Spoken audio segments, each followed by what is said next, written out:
Good morning. Thanks to organizers for inviting me, and best wishes to Leonid Pastor. My talk will be devoted to physics mostly.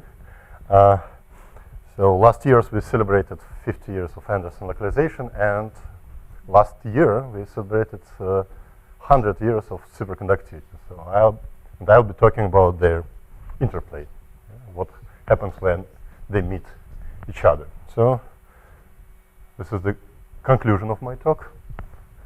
So the superconductivity is enhanced by Anderson localization, actually under certain conditions. So this talk is based on this work done in collaboration with Igor Gornyi from Landau Institute and Alexander Milin. And I'll start with the experimental motivation. So here you can see the dependence of the resistivity of a thin film, bismuth film, on temperature for various thicknesses of the film. And thickness here controls the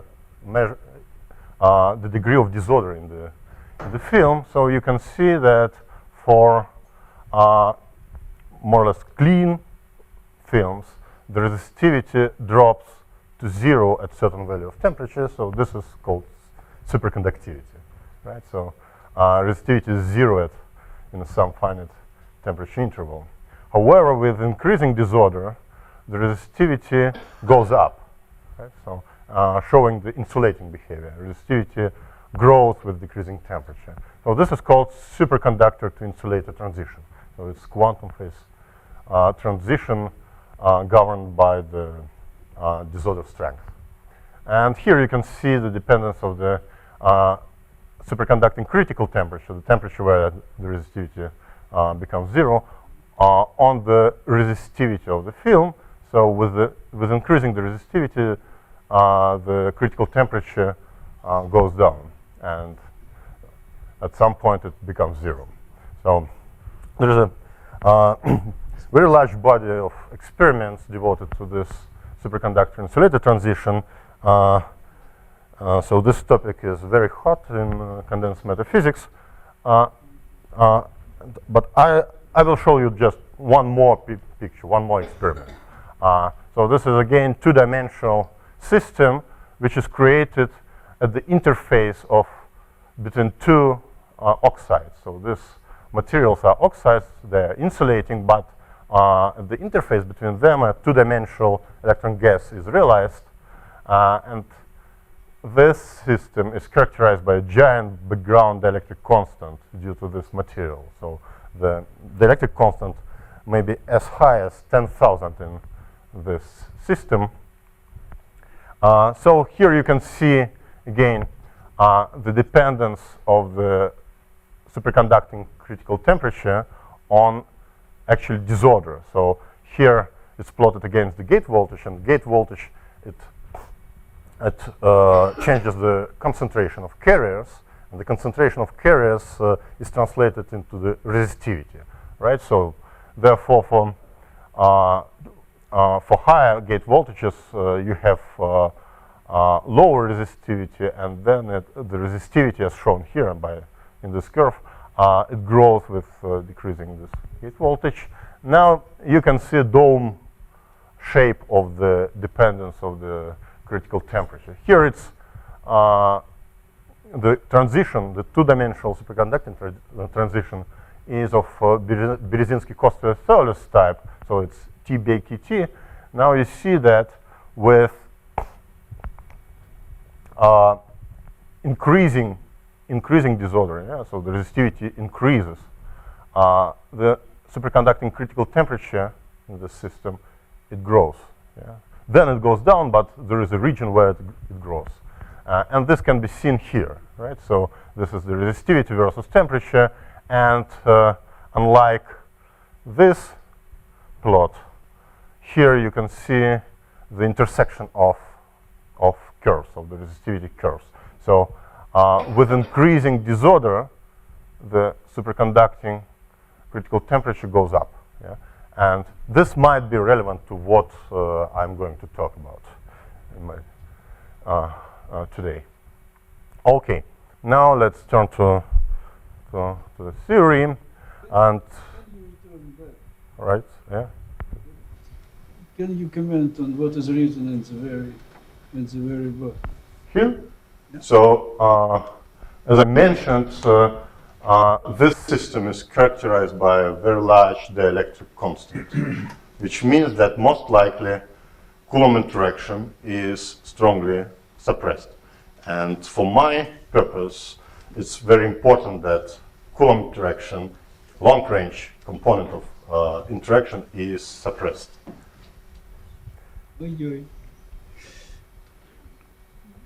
Okay, now going to the theory. Soon after the microscopic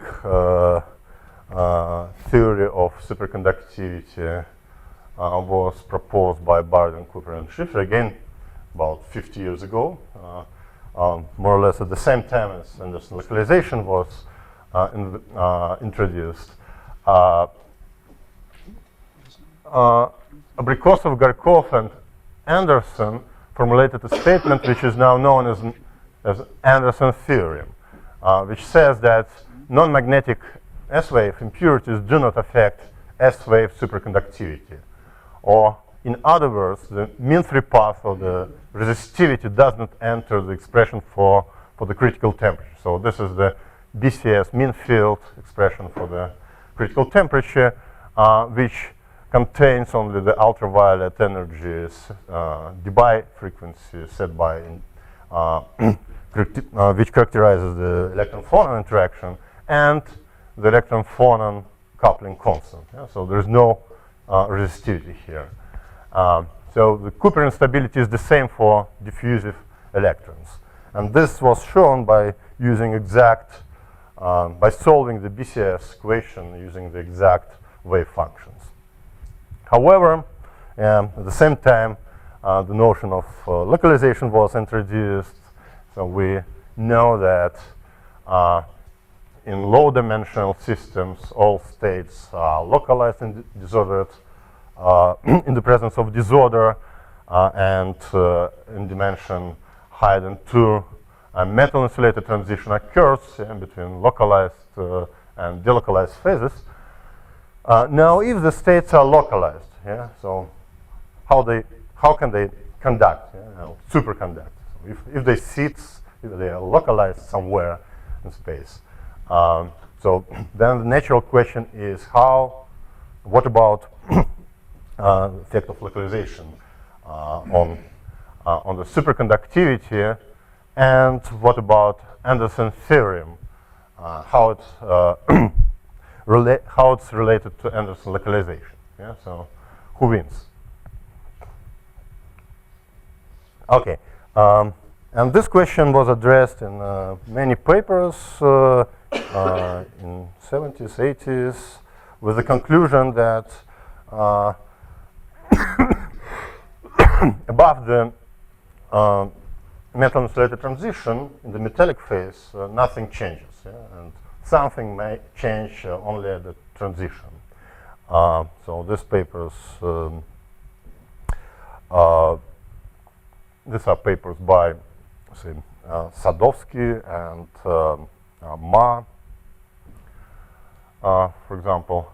But recently, this question was addressed by Figelman, Joffe, Kravtsov, and Kosas, who knew about multifractality, and they asked the question: how does the multifractality of wave functions affect the superconducting transition? So they considered superconductivity near the 3D Anderson metal insulated transition. They considered non-interacting systems, so they included only electron-phonon coupling that leads to the attraction between electrons, and they found, by solving a self-consistent equation, taking into account the multifractal properties of the wave functions in the matrix elements in this equation, that the critical temperature of the superconducting transition is strongly enhanced compared to the BCS result. So BCS result is an exponential function of the electron-photon coupling constant, while this authors found a power law dependence on the coupling constant near the metal-insulator transition. And this power law is governed by the anomalous multifractal dimension delta 2. So, in this conference, you heard the talk by Alexander Millen, who introduced basic issues of basic things in multifractality. So this is a famous picture of the wave function at the criticality, which I think was not published. So it's unpublished, although it's 10 years old, I think. You can see that the wave function has some fractal structure. So this is so here model squared of the wave function is plotted. So it's neither it's kind of extended, but also it's kind of localized. So it's in the middle, so it's critical. Now the matrix elements of interaction of Cooper attraction contain 4 wave functions, right? So on average, so this 4, since the interaction is seem to be local, these 4 wave functions are located in at the same point, so with and have close energies. So therefore, on average, the statistics of matrix elements is governed by the multifractal properties. Yeah? So it's similar to the inverse participation ratio. And this correlation function of 4 wave functions is governed by this multifractal exponent delta 2. And this is how it enters the result for the critical temperature. So why does it enhance superconductivity? What is the intuitive idea? Okay, so due to the structure, peculiar structure of the wave function, one can say that electrons meet each other more frequently than in the case of plane waves.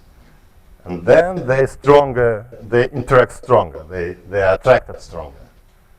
And these are extended and the other are extended. Yeah, but the overlap of wave function is stronger in the multifractal case. They're not completely extended. They're not completely extended. They're kind of localized or pre-localized. And the matrix element of Cooper attraction is enhanced, and hence the enhancement of the TC. So this was a beautiful idea by Feigenman, Joffe, Kravtsov, and Yuzbashian. Is it verified experimentally? Okay, I will turn to because the problem is you can produce a counter argument. the problem, It's unstable, and therefore the Cooper pairs will destroy them. Okay, the main problem here is the absence of electron-electron repulsion in this model. Yeah? So it's only electron-photon interaction which leads to the attraction that was taken into account. Now, if you have Coulomb interaction, the structure of densities will be different. Yeah? So then electrons would repel each other, which would decrease the superconductivity, right, for Coulomb interaction. Okay, now let's discuss Coulomb interaction. So again, back to 70s, people already knew that Coulomb interaction suppresses TC. Okay? So the combined effect of Coulomb interaction and disorder was shown on the perturbative level to suppress TC. And this was put on solid ground by Finkelstein who developed a field theoretical description of interacting disordered systems and derived the renormalization group equations describing disordered interacting systems. And the main result as concerns the superconductivity was that in the presence of long-range Coulomb interaction, the superconducting critical temperature vanishes at certain value of resistance. So for disordered systems, for strongly disordered systems, there is no superconductivity at all. Right? And this prediction is so it very well fits the experimental data that I showed you in the very beginning, the first experimental plot. So you can see theory versus experiment, and there is a certain value of resistance in two-dimensional system where Tc is 0. Still, you see this value is much lower than the quantum resistance, right? So which is 25 kiloohms, 6 kiloohms, right? So all this happens in the metallic regime where the theory is well controlled. Okay, now our questions are as follows. So can the suppression of the superconductivity due to long-range Coulomb interaction and the enhancement of the superconductivity due to multifractality be described in a unified way? Second question is whether the weak multifractality enhances Tc in two-dimensional systems. Yeah? So the results by Feigelman, Karlsruhe were obtained in 3 dimensions, real metal insulator transition. So here we don't have metal insulator transition, but still we have a peculiar correlations in wave function. And third question, what happens to Feigelman-Karlsruhe result if one adds short-range interaction? Not Coulomb interaction, but short-range. Yeah? The critical wave functions? So at the metal insulator transition in 3D, so they're critical. Now in 2D, they are weakly critical, so to say. So there is weak localization. So we will be considering the metallic regime, metallic side of the phase diagram, and where we have almost we have a good metal on the scales much smaller than localization length in 2 dimensions, where the Anderson localization shows up as weak localization. And there is still some multifractal dimension in wave functions, characterizing the wave functions. Okay, so how to deal with it? We use the interacting nonlinear sigma model, which was put forward by Finkelstein. So this is the model. This is the Hamiltonian of free particles. This is the Hamiltonian describing the scattering of random potential, which for simplicity is assumed to be Gaussian white noise correlated. And this is the interaction term. Yeah? So this is 4 fermion terms describing the interaction between particles. So we have spin, sigma denotes spin, and U of R is the interaction potential, which can be either short range, yeah, with the radius, characteristic radius A, or long range, meaning Coulomb long range potential. And we add a local attraction of BCS type. So this is assumed to be due to phonons. Okay, so this is the model. Now in this Hamiltonian, one can rewrite the interaction Hamiltonian to single out the soft mode. So we will be interested in large-scale physics So we single out various channels of interactions such that the characteristic momentum transfer in the scattering event is small, and this would correspond to large scale. Yeah. So one can separate two channels, particle-Hall and particle-particle channel. So this would be responsible for the superconductivity. Now the particle-Hall channel is has several components. One is the density-density interaction, and the other correspond to spin density interactions, right? So, and this is seen here. So here sigma is a Pauli matrix in spin space. So one can construct charge density and spin densities here. Now the charge density interaction is characterized by Fs, coupling constants Fs, and the spin density interaction is characterized by the coupling constant Ft. So Fs is for singlet, Ft for triplet, and the particle-particle Cooper channel is characterized by the coupling constant Fc. Okay, now we want to use field theory to derive the RG equation similar to Finkelstein RG equation. So we derive or rederive the sigma model, just following the lines in Finkelstein review. So this is the action of the sigma model without interaction, so which was proposed by Wegener in the replica formalism. Then it was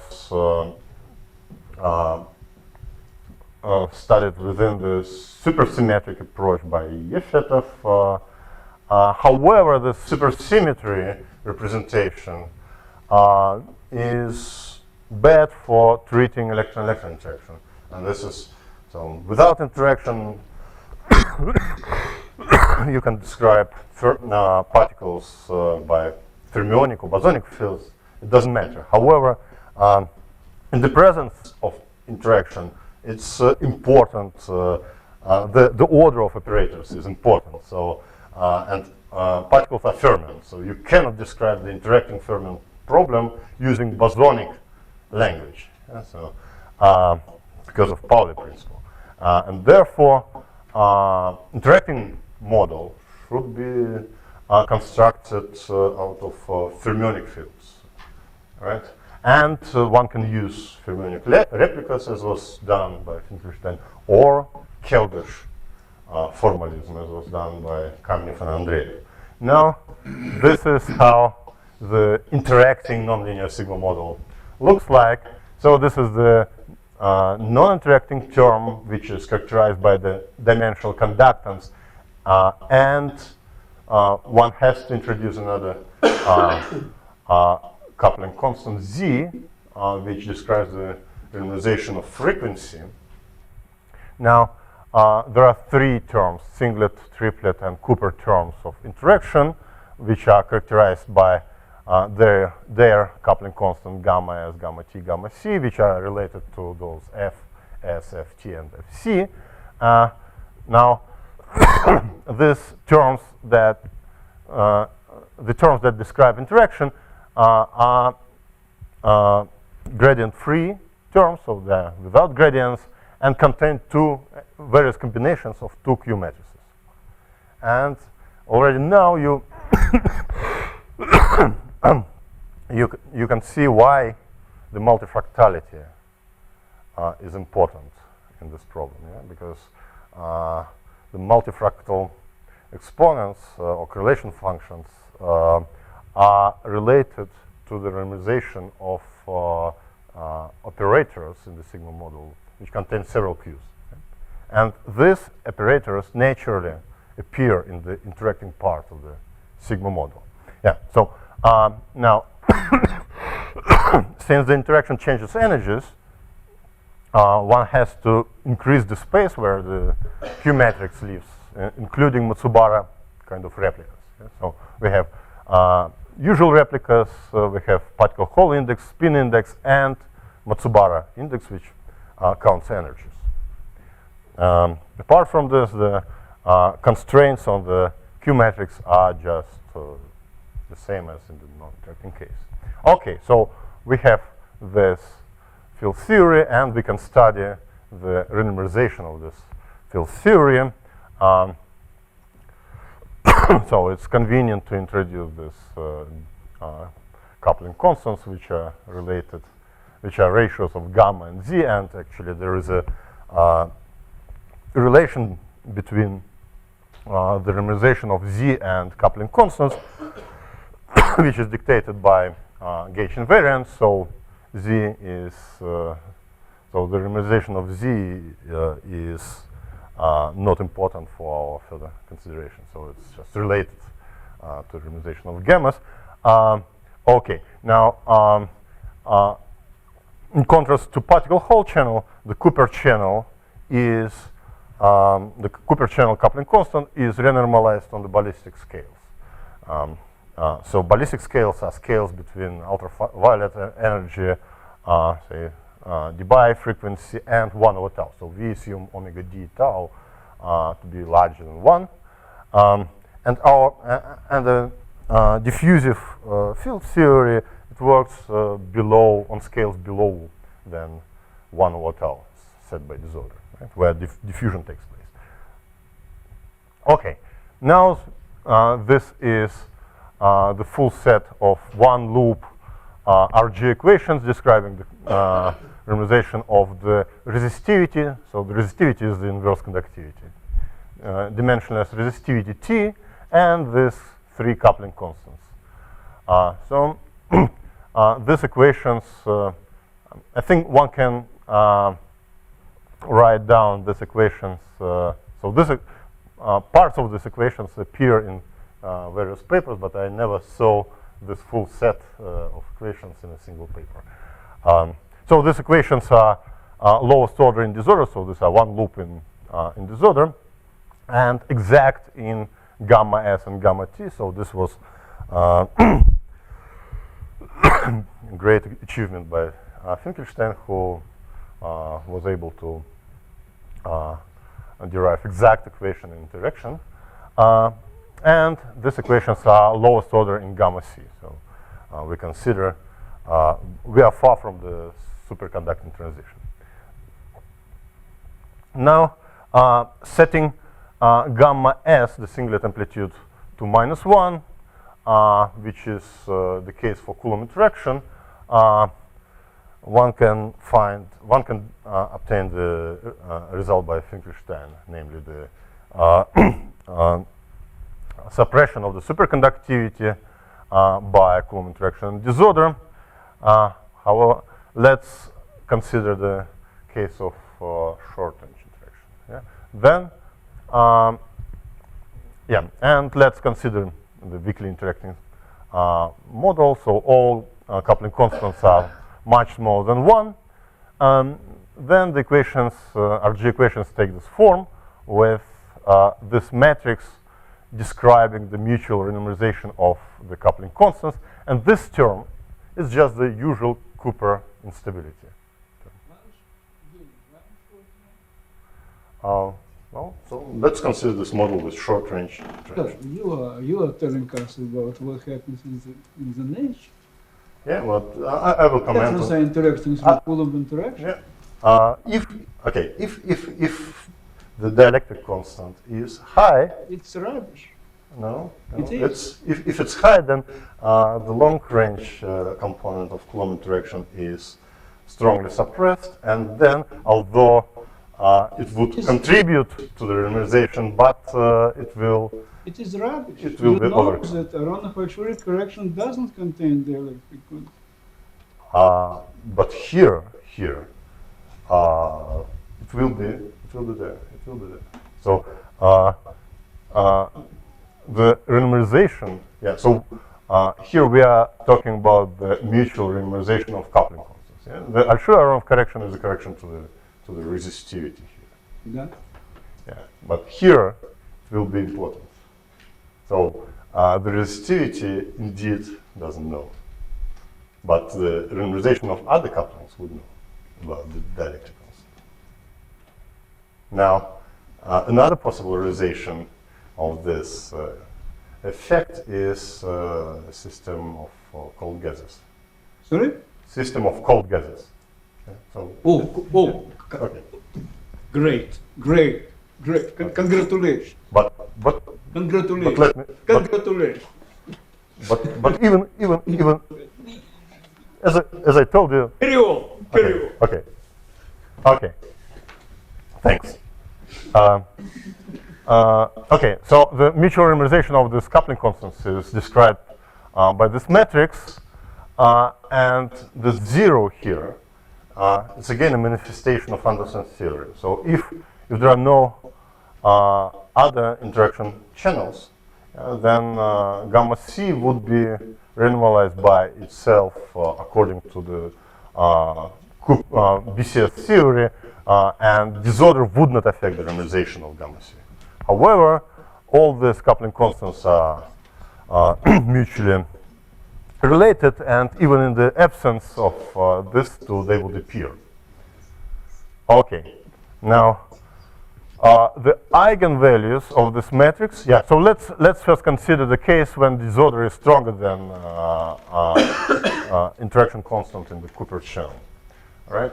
So then we neglect this BCS term, and we analyze this matrix, and the eigenvalues of this matrix, they coincide with the anomalous dimensions of operators with two Qs, namely with delta 2 multifractal dimension, which is relevant dimension, and mu2, which is irrelevant. Yeah? So the eigenvalues in this matrix describing the interaction or renormalization of interaction by interaction itself are related to multifractal exponents. Yeah? And again, this is because the interaction term in the sigma model it contains two Qs. And now, yeah, so delta 2 here is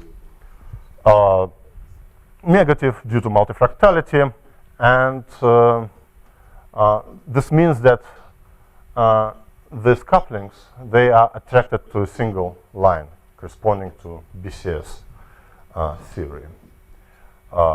Okay, yeah, so we can consider projected RG equations and renormalize the coupling in two steps. Yeah. First, we consider this situation when disorder is stronger than attraction, then we just neglect this Cooper instability, and we have enhancement of matrix element due to weak multifractality. At some point, gamma becomes of order of T, and then they're switched.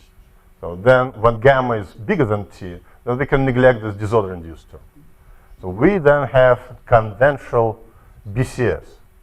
So we have superconductivity described by BCS equation, but with a new Bayer coupling constant, which is not the electron phonon coupling constant, but is the resistivity, T. Yeah? And this leads to the exponential enhancement of the mean field critical temperature. Okay, yeah, so then if the square root of Bayer gamma is larger than T, then the superconductivity wins, meaning that gamma becomes of order of 1, and hence it diverges at the same scale, earlier than T becomes of order of 1. So we are still in the metallic situation. T resistance is small. And this happens on scales related to the Bayer resistance. And then the superconductor transition temperature, which is exponential of the 1 over resistance, is much larger than the BCS critical temperature. So we have exponential enhancement of TC due to weak multifractality. On the other hand, if disorder is sufficiently strong, then T becomes of order 1 first. Yeah? So when gamma is still much smaller than 1. So no superconductivity develops when T becomes order of 1, and which signifies the establishing of insulating phase. Okay, so this can be summarized in this phase diagram. So for very weak disorder, we have BCS, Barden-Cooper-Schiffer critical temperature. Then when disorder becomes stronger than the bare coupling of electron flow interaction, the critical temperature increases. But if disorder is yet stronger, then we enter the insulating. Where is transition point for non-interacting fermions here? For non-interacting fermions in 2D. On this line. Yes, you discussed 2D, suppose. Yeah. You will go to 3D. I will show you. Okay, so this phase diagram describes the superconductor insulating transition in 2D, and this is how the resistivity would look like. Yeah, so with increasing disorder, the superconducting temperature goes up, but at some point the curve itself goes. The resistivity goes to infinity in the insulating phase. Yeah, so this is similar to my second experimental plot, but I'm not sure that those results are explained by this mechanism, but still it's similar. Okay, now I have to remark on specifics of 2D. So in 2D, so we have calculated the mean field superconducting transition temperature, and it's known that in 2D the superconducting transition is of Brzezinski-Kosteler-Solis type. However, for weak disorder, when T is small, G conductance is large, the mean field Tc differs only slightly from the true BKT Tc, as was shown in this paper. So, however, it's interesting to study the effect of multifractality on BKT transition. So we believe that the interacting sigma model can be generalized onto this case, including vortices, as similar to what Pavel discussed yesterday. Now, near the 3D transition, one can also formulate RG equations for the coupling constant and resistivity,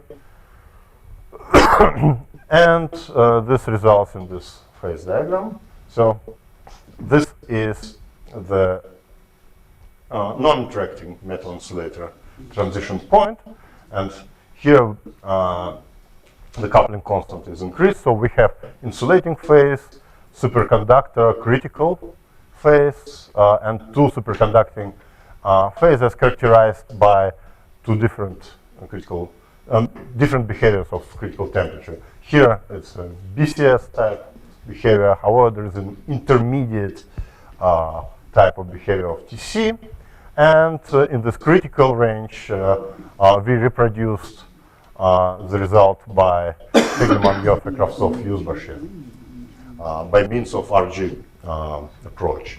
Okay, so these are my conclusions. So we have shown that there is strong enhancement of TC for two-dimensional electrons in the case when interaction is short range.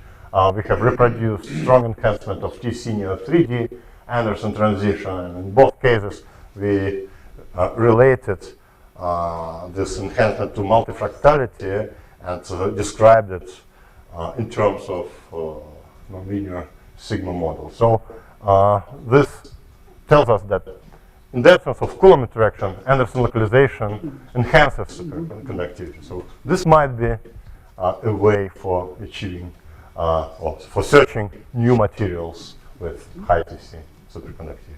Okay. Thank you for your attention.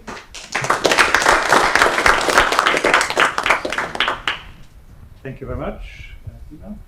I have a comment. Maybe you return back to this slide on 3D. Yeah. In fact, we had numerical studies quite long by different methods. For, let's say, you take 3D Anderson model and you add a Hubbard attraction, spin-half fermions, and we showed by two different methods that you have localized pairs which appears inside non-interacting metallic pairs. No. So this is absolutely contrary to what we said. Non-interacting metallic? Attraction creates localized pair inside non-interacting metallic phase. So your blue line not goes inside insulator, but stay on this line. Okay. But goes inside the metallic phase. You mean Your blue line should replace dashed line, and that's I think also in agreement what observe. Macher and Dolgopolov, when they see the behavior of resistivity as a function of magnetic field in the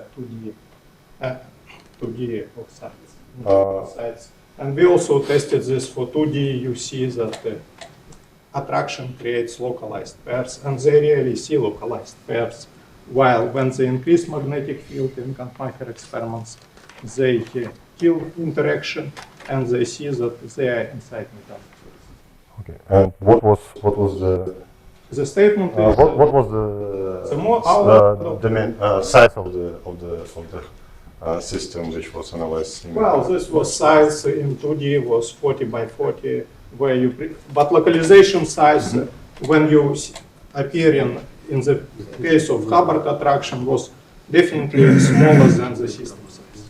So this was well established. It's easier to establish localization, of course, to say is it superconducting or not, but it's more difficult with numerics. But when you see well localized state of a pair, right. But I think you are talking about actually fluctuating superconductivity. Where? No, I'm speaking about the model exactly you studied here. You take Anderson model in 2D or in 3D, you add Hubbard attraction. Yeah. That's the statement. But does the existence of Cooper pairs somewhere mean the existence of superconductivity? No, they are local. No, they are localized. You see that in space they became localized. Right. But is there overall coherence in the whole system? No, I'm speaking that the pairs are localized. Yeah, but if there are pairs, it doesn't mean that you have superconductivity. So they should be coherent over the whole. Say that these pairs they are localized. You see, they are in space. They are localized in space. While the non-interacting fermions at that strength of disorder, they are definitely delocalized. And the meaning is physical meaning is rather simple. If you created by attraction a pair, its mass twice higher, so hopping is twice smaller, so it's like disorder twice higher. So you displace the point of Anderson transition in 3D from 16 to smaller value like 8, and you see appearance of localized pair in the metallic non-interacting. Okay, let's So this discussion is quite interesting, actually. However, many, if not all of us, now want some coffee. So I'm going to stop it. Actually, I had some questions, but I'll ask in private. Let's come back at 1:15. Is that okay? We will be running 5 minutes late, but I think that is compatible with arrangements at Wilson Court. Restart at 1:15 the hour. And we